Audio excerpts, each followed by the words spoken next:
The phone vibrated as I stood by the window of my 25th floor hotel room, looking down at the bustling streets below. I glanced at the screen. Ethan. A chill ran down my spine. He never called at this hour.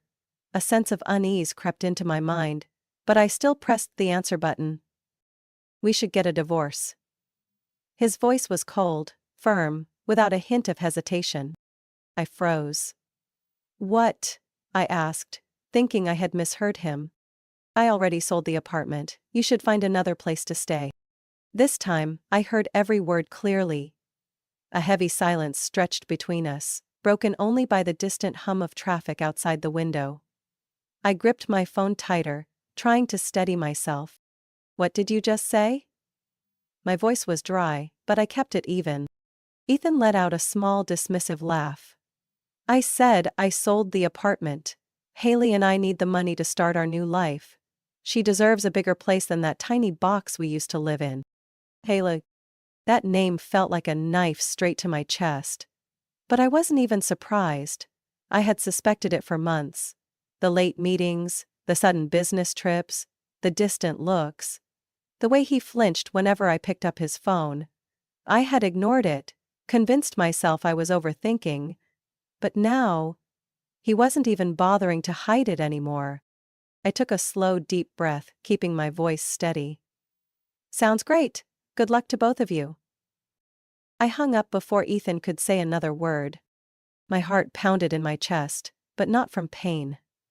From anger. Not just at the betrayal, but at his audacity. He actually thought I would crumble.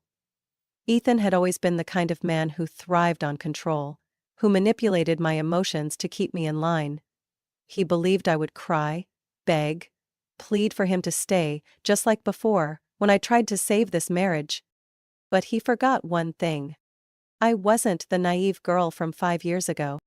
I turned back to the table, picked up my glass of wine and took a sip.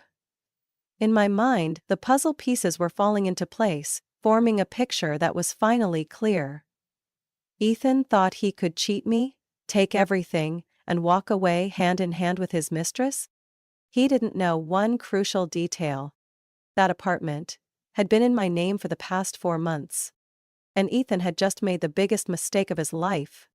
I set my wine glass down and stared at my phone screen. My heart was still pounding, but not from fear or heartbreak. It was from the fire burning inside me. Ethan actually thought he could deceive me. He believed that all he had to do was make a decision and I would have no choice but to accept my fate. But he didn't realize. I had seen through him long ago. 4 months ago, when we refinanced the apartment for a lower interest rate, I had quietly transferred ownership to my name. At the time, Ethan hadn't bothered reading the paperwork. He only cared about whether the monthly payments went down. I still remembered that day, watching him idly scroll through his phone as the lawyer placed the documents in front of him. I had gently reminded him.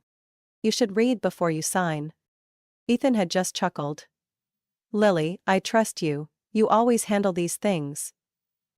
He had no idea those words would be his own downfall. I opened my banking app, scrolling through recent transactions. If Ethan really had sold the apartment, the money had to be somewhere. I switched to my email, searching for the mortgage contract the bank had sent me months ago. When I saw the line that read, "Sole owner, Lily Carter," I couldn't help but laugh. He had just sold an apartment he didn't own. Ethan had made a grave mistake, and I wasn't about to let it slide. I dialed Madison, my best friend and attorney. Lily? What's wrong? Madison's voice was calm, but I could hear the concern in it. Ethan just called me, I said, my voice completely steady. He said he sold our apartment. Or at least, he thinks he did. What? Madison went silent for a second before her voice turned sharp. Lily, are you telling me he tried to sell the apartment without knowing it's already in your name? Exactly. And now, I need you to help me bury Ethan. Madison took a deep breath. All right. First, we need to find out who the buyer is. If he's already taken a deposit or the full amount, this isn't just a civil matter anymore. This could be fraud. I nodded, even though she couldn't see me. I thought the same. Ethan isn't smart enough to think this through. If you can look up any transactions related to this apartment, we'll have the upper hand. I'll handle it, but Lily, be ready, Ethan won't go down without a fight. I smirked. I don't expect him to. But this time, I won't be the one who loses. I ended the call and stood up, walking over to the large hotel window. The city stretched out before me, glowing under the nightlights. For a brief moment, I thought about everything I had endured in this marriage. The years I had sacrificed, the times I had compromised, the moments I had fought to hold on to something that was never meant to last. But now, things were different. I was no longer the woman desperately trying to save a broken marriage. I was the woman who was going to get justice. Ethan thought he had won. But in reality, the game had just begun. The next morning, as I took a sip of coffee, my phone buzzed with a text from Madison. Confirmed, the apartment was never legally transferred. Ethan scammed the buyer. Call me now. I exhaled, a small smile forming on my lips. I had expected this, but having solid proof in my hands was still satisfying. I hit the call button, and Madison picked up instantly. I checked the property records. There's no approved sale contract in any official system. That means Ethan either attempted an illegal transaction or hasn't completed the paperwork. Either way, the apartment is still yours. What about the buyer? I asked, my voice calm but sharp. I found them. Jake and Olivia Carter, a young couple. They put down a significant deposit, and now they're furious. Looks like Ethan promised them the apartment as soon as the deal went through. I frowned. So, Ethan actually took their money? Not clear on the exact amount yet, but it's likely he's already spent part or all of it. If so, you can sue him for fraud. I pressed my lips together. Ethan thought he was smart, but in reality, he was nothing more than a careless, greedy, and foolish man. I've drafted an official letter to him, stating that the sale of the apartment is invalid. If he doesn't return the money immediately, we will sue him for fraud, Madison continued, her voice sharp. I'm sending the email to Ethan right now, along with a legal notice. Send it. And send it to the buyer as well, I said, my eyes locked on my computer screen. I want them to know exactly who scammed them. Ethan himself. 3 hours later, my phone rang from an unknown number. I picked up and an angry voice boomed on the other end. Is this Lily Carter?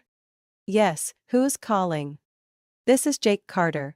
Can you explain why my wife and I just received an email from your lawyer saying the apartment we purchased never actually belonged to Ethan? I took a deep breath.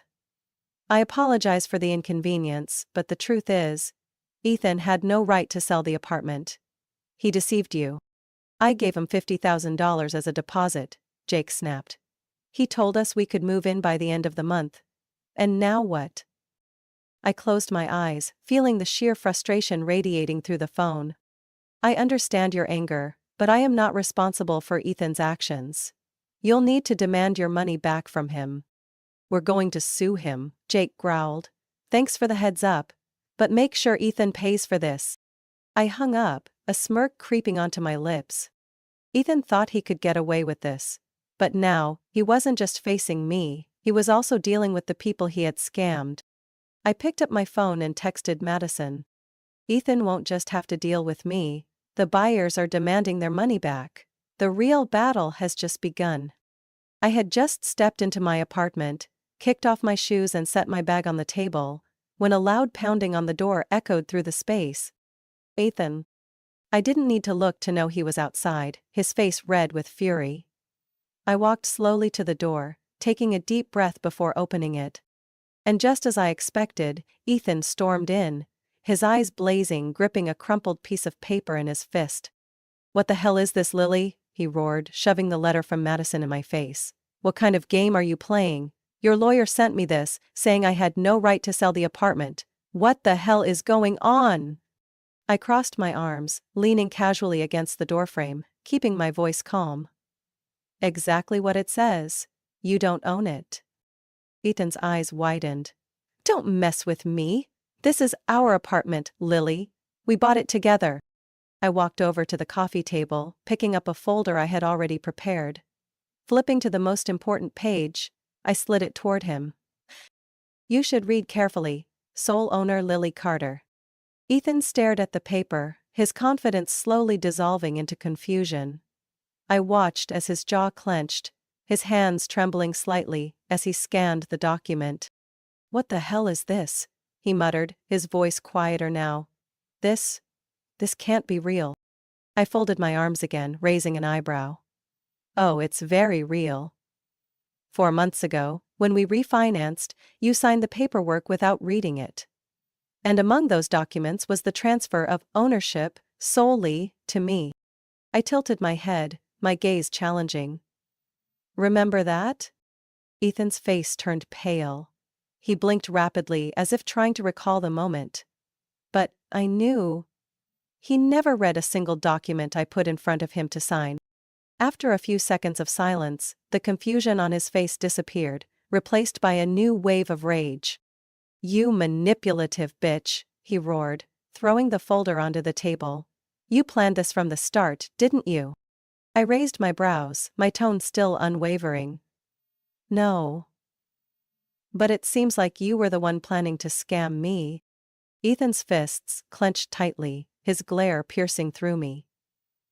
"You think you can kick me out? Think again, Lily. This is my home. I have a right to be here." I took a step closer, my voice lowering. "No, Ethan. This is my home. And you have no right to anything here." He let out a bitter laugh, but I saw the tension in his eyes. "If you think I'm just going to walk away, you're delusional." I didn't flinch. "Then try me. But remember, if you don't leave, I can call the police and report you for trespassing." Ethan froze. I could see him calculating, searching for a way out. But this time, he had no moves left. "You'll regret this, Lily," he snarled, stepping back. "You think you've won? You'll never be free of me that easily." I didn't respond. I just stood there, arms crossed, staring at him. My silence was my answer. Ethan turned sharply, shoving the door open so hard it nearly broke off its hinges, then stormed down the hallway. I exhaled slowly, picked up the folder, and neatly placed it back on the table. Ethan thought he could control me. But now he was the one losing control. And I wasn't done yet. 2 days after my confrontation with Ethan, I was sitting in my living room sipping tea when I heard the sound of a key rattling in the door lock. I had changed the locks the moment Ethan left. Whoever was trying to get in definitely wasn't expecting that. A loud knock followed. I stood up and opened the door. Ethan was standing there. And next to him was Haley. She had her arms crossed, a smug smirk on her lips while Ethan looked at me with a defiant glare. "Lily, let us in," he said, his voice full of confidence. "I'm here to grab my stuff and move in. You knew this was coming." I raised an eyebrow, folding my arms. "Excuse me?" Haley scoffed, tilting her head as she peeked into the apartment. "Not a bad place, but it definitely needs some changes." I felt the fury boiling inside me, but I didn't let it show. I just stood there, watching. "We're moving in," Ethan said as if it was a given. "The apartment is already sold, so we'll be staying here until we find a new place." I laughed, a sharp mocking laugh. Haley frowned, looking at me as if I had lost my mind. "Let me make one thing clear, Ethan," I said, keeping my voice calm. "You cheated on me. You tried to sell my apartment without any right to do so, and now you think I'm going to let you and your mistress live here?" I shook my head, stepping forward. "You have no rights here. This apartment was never yours, and she," I shot a glance at Haley, "has no place in my home." The smirk on Haley's lips vanished. She turned to Ethan, raising an eyebrow. "Ethan, what is she talking about?" He swallowed hard, clearly unprepared to explain. "Lily's just angry." "Don't worry, she can't kick us out." I let out a dry chuckle. "You want to bet?" I turned, reaching for a stack of documents on the table near the door. I had been waiting for this moment. "These are the legal papers proving my sole ownership," I said, holding them up in front of Ethan and Haley. "This apartment belongs entirely to me, and the two of you? Both of you? Have no right to be here, not even for a second. Haley's face turned pale. Ethan, you told me you sold it. Ethan fumbled, trying to pull her away from me. Haley, let me explain. She yanked her hand from his grasp, her face flushed with anger. You told me the money was already in your account. How the hell did this happen? I folded my arms, watching Ethan's downfall unfold before me. You said you had it under control, Haley nearly shouted. And now what? We have nothing and this apartment isn't even yours. Ethan clenched his fists and turned back to me, his eyes burning with rage. Lily, are you trying to ruin my life? We were together for 5 years. You can't do this to me. I met his gaze, unwavering. No, Ethan. You ruined your own life. I'm just protecting what's mine. I placed the documents back on the table and pulled out another envelope. And this is the divorce petition. Ethan froze, as if I had just punched him in the chest. You're joking, right? He muttered. Lily, we can fix this. No, I cut him off. There's nothing to fix. I'm not the woman you can manipulate anymore, Ethan. You made your choice. Now, I'm making mine. I placed the papers in front of him, along with a pen. Sign them, the sooner the better. Haley crossed her arms and turned away, fuming. I can't believe I wasted my time on you. She shook her head before storming out, without a second glance. Ethan looked as if he had just lost everything. And he had. I crossed my arms and stared at him. You have 2 choices. Sign the papers now, or I'll take you to court, and trust me, Ethan. I won't let you walk away with a single dime. His shoulders slumped, his eyes darkened. For the first time in his life, Ethan had no control over the situation. And I was the one holding all the power. Ethan hesitated, his eyes locked on the papers in front of him. I could see the struggle in his expression, the wounded ego, the realization that his perfect plan had just crumbled. He thought he could walk away from me easily, leaving me broken. But this time, I was the one in control. After a long, tense minute, Ethan exhaled sharply, grabbed the pen, and signed his name. Good, I said, gathering the papers and slipping them back into the envelope. Now you have no reason to be here. Get out. Ethan looked at me, desperation flickering in his eyes. Lily, we had good times together. Can't you forgive me? I let out a quiet laugh, devoid of warmth. You're not sorry for what you did. You're just sorry you got caught. And no, I can't forgive you. You're not my problem anymore. Without another word, I walked to the door, opened it and gestured for him to leave. Out. Ethan hesitated, then finally lowered his head, grabbed his bag, and trudged out. As the door closed behind him, I took a deep breath. For the first time in years, this apartment truly belonged to me. The next day, I started clearing out the remnants of Ethan's existence. His jacket draped over a chair, tossed into the donation bin. The books he bragged about but never read, packed up and thrown away. The wedding photo that once hung in the living room, taken down, shoved into a box, and pushed to the back of the closet.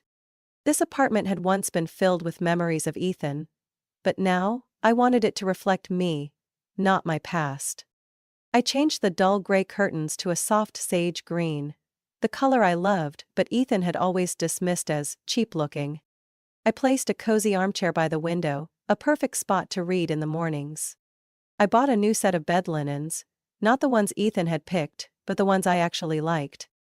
Every small change felt like reclaiming my life, piece by piece. That evening, Madison and Sophia, my 2 closest friends, showed up with a bottle of wine and a bag of takeout. So, he's finally gone? Madison raised an eyebrow as she poured us each a glass. I lifted my glass with a triumphant smile. Completely gone. And I've never felt better. To freedom, Sophia cheered, clinking her glass against mine. I laughed, feeling a wave of relief wash over me. For the first time in years, I could breathe. No more waiting up for Ethan to come home late. No more lies wrapped in fake smiles. No more empty hope that he would change. I had cut every tie, and that was a victory worth celebrating. But Ethan wasn't the type to disappear so easily.